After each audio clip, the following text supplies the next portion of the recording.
You order online and then you decided that you are going to pick it up in the store.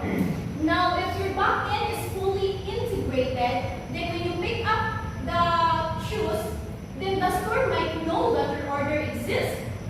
Then the item is reserved and also the cashier can quickly process your pickup.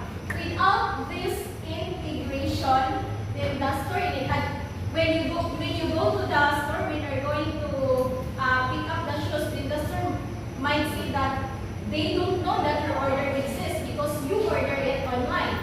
And then maybe the item is out of stock, which leads to a frustrating experience, especially if that particular product that you buy